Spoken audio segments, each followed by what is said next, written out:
Alright guys, welcome back to VALORANT news, and shortly ahead of the World Championship beginning in Los Angeles in a couple of weeks time, lots of drama going down, especially in the game changer side, but also with the reveal of the Shanghai Masters events going on in 2024. It will be apparently the second Masters event of the year, which implies there will be at least one other Masters event earlier in the season, and more than likely that means two season splits, as we have looked for and arguably need to have. Plenty of other possible changes to the format on the way as well. Lots of reaction to this one we shall dive into. Very much enjoy to hear your thoughts in the comments below. Hit the like button if you enjoy. Subscribe if you're new as always. Pretty crazy dart here actually that I saw on this Haven map. I mean, have a look at this lineup here. It flies all the way across the map, and if you get it absolutely pinpoint perfect, will land perfectly to give you all the information as to whether the offensive team are deciding to push over in the direction of A. More game changers drama as there always is, and I can't believe this popped off to the level that it did, but we're going to dive into the tweets. So Shirleyana says, player for the Evil Geniuses Game Changers roster. We'll have a look at the results in a second.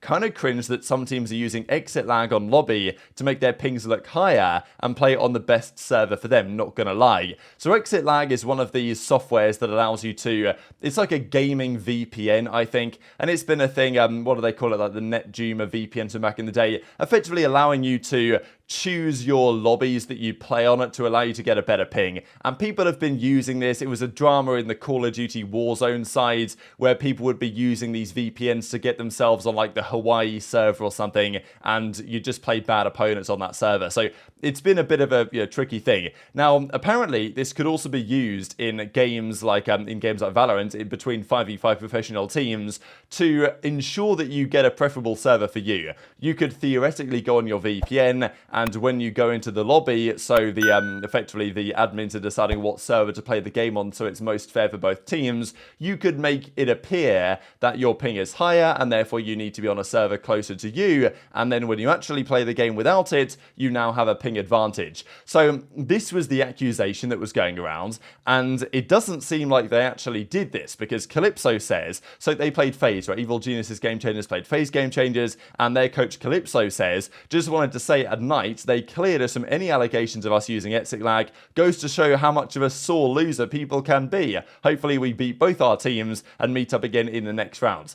Spoiler alert, they didn't. But, so there you go. Now, actually, he ats Evil Geniuses and Jovi, who didn't necessarily say anything about this, and it wasn't him that was making the accusations. But still, we get the back and forth. So Jovi says, lol, I don't know why you're atting me in this, but cool. Yeah, act all innocent now when you could have just answered my DM to clear things up like normal people. I'm sorry I didn't answer a DM about something I truly don't care about when I have to prep for another game. Welcome to the tournament life, coach. Let me go to Twitter since they didn't answer my DM, like crying thing. So I can't believe that something this, this mundane is making this big of a deal, but this is Game Changers drama, baby. It's always kicking off. Calypso then replied with the DM that he sent. So he actually DM'd Jovi here to say, yo, bro to bro, I don't know why she tweeted what she did, but I hope you know very well these are our actual pings and not exit lag influenced or whatever. Thought we had a great game, really enjoyed it every second of it and all this stuff. So he wanted to reply to say, yeah, all good, like good games. I don't think you did anything dodgy, GG's and all this. So, as Calypso says, takes 10 seconds to say, all good, bro, I know you wouldn't cheat, but let's act like we're working on prep. You definitely need to. And then Jeremy says, oh, come on, you don't talk to me about prep. You couldn't do it as a player, so you turned into a coach. I mean, you can't make some of this stuff up, honestly. Everything you know about coaching in this game is because of Frost, and I don't even go there. Sure, I learned a lot from Hector, that being Frost, like, I think he was working with 100 Thieves, was he not? But I don't recall you teaching me anything. Be grateful that I vouched for you with OpTic, because we all know you wouldn't have ever landed that job otherwise. Also, don't ever talk to me about playing. You never even came close to competing in this game. Really, because the huge highlight you have with the smoke topsy on Haven, or whatever the case was. So, that's pretty much where it ends a little bit. And then Shirleyana says, I'm really sorry. I have respect for you guys. Good luck tomorrow. So, it's funny that she was the one that originally tweeted about this stuff, but it's actually the coaches, Calypso and Jovi, that have the massive back and forth Twitter spat. So, I mean, look, it's Game Changers, baby. What do you expect at this point? But in the end, both teams lost. So, after all the drama and all the trash talk, both Evil Geniuses Game Changers and FaZe Game Changers got destroyed last night. Both 0-2 out of the tournament, and it's version 1 Disguise Game Changers that play today, of course, and then also later this evening, Shubafire Rebellion versus Complexity will play for a spot involved in the losers final. So that's what's going on over there. The EMEA side is slightly different in terms of the format. G2 goes and remain the favourites. They got through a pretty close series actually against the BBL Queens. So and the BBL Queens were then eliminated. So G2 goes and may not be quite so dominant as many might have been expecting, but we'll see. So this is what's going on in EMEA on the Game Changers conclusions. Also big news though on the rostermania side, with Flyer confirming that today Moist Esports has allowed me to explore potential VCT options. So of all the organizations that have dipped out of challenges in a heartbeat, Moist Esports, Moist Moguls, whatever, they've kind of remained around. Ludwig, Charlie, all this, Moist Critical. And but now they're allowing their players to explore options. And this makes sense, right? It's the same story with MAT. They will field a team. They will keep the players signed to some degree and probably still pay them something during the off-season. But they will not force them to stay, right? If they get offers, and this is the thing with Flyer. Flyer's a great player. Like, he IGL'd this team, was very impressive to me, and is one of the players that a team like 100 Thieves should be looking at an option like this. And Flyer's allowed to go anywhere. Now, 100 Thieves, their season is also over. Sentinels, their season is over. And it's the same thing for TenZ here, the coach for the roster. During the off-season, Moist Esports has allowed me to, and the team. So confirming that the entire team, including Flyer, have been allowed to explore options. So they might still pay them something during the off-season. And I'm sure that Moist Moguls are hoping that next year they can come back with the same roster and run it back again because they were so good. But you would think that someone's going to get poached here by a tier 1 team, and it makes sense. But it is sad to see that, this is just happening to all the organizations right now. And Riot, what we're going to see in a second is Riot nicely supporting the VCT, and especially the Chinese scene that they're big on right now, and you can understand why that might be the case. But they are supporting the VCT. Game Changers is maybe having a bit of a hard time, and then the tier 2 scene is absolutely in the mud. And this got a lot of traction because every day there's more talking points around why the tier 2 scene has not been supported as well as it should have been. And even going to one step further, we get Disguised Toast talking about this as well last night when he was watching the FaZe versus EG game, and he calls out. Now, this was said in jest, right? The clip, he's just joking around because he also dropped his own roster, right? He's not really intending this to be a massive shot at these other teams.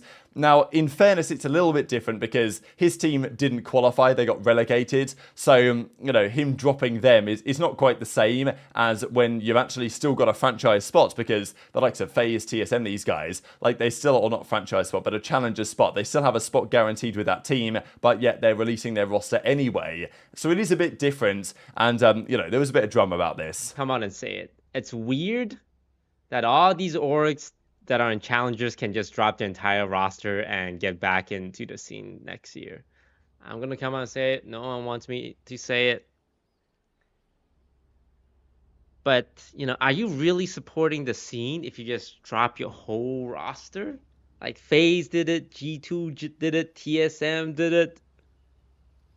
What about your drop? I mean, we're not in challengers next year. That's the thing. If we were in challenges, we wouldn't have dropped our team. We just don't have a spot. Like, give the spot to an org that actually wants to be there. The players worked for that.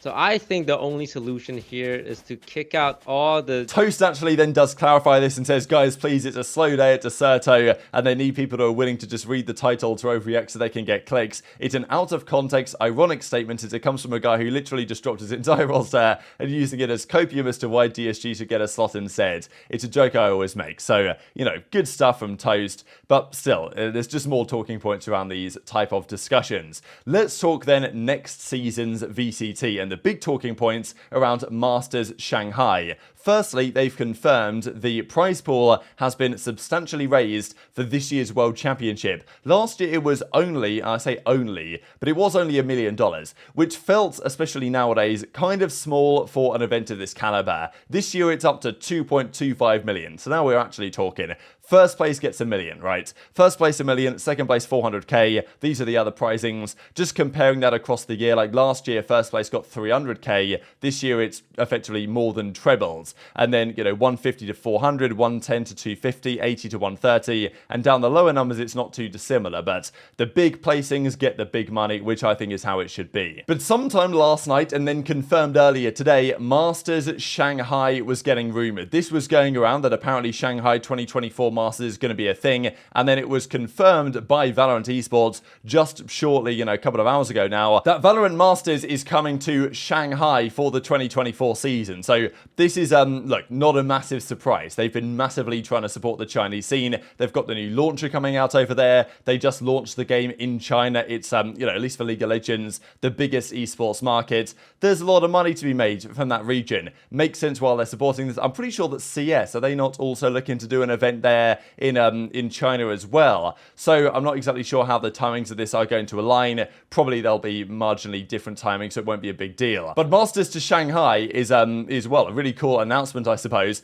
Like, the ideal world, as far as I'm concerned, is that there's one Masters per region per year. So there's, I think, what it should be, and we don't know the format yet of this, but they do confirm in the text here that the second international event of the season will be in Shanghai. So it doesn't say how many there will be, but it says there'll be more than one, which implies there's multiple Masters, right?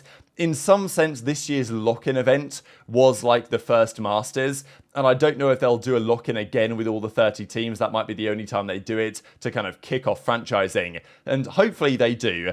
A normal season split, Masters 1 somewhere, maybe in America or the Americas in general. Then they do the second split, Masters 2 in Shanghai, and then they should do the third split with Masters 3 in, EMEA, Berlin, or wherever, right? Something like that. And there was some discussion here as to exactly why, this week is during China Joy, China's E3, which is why they've announced it now, before they've actually even announced the first Masters. So we don't know if there's going to be only 2 Masters and then the World Championship, or there's going to be more.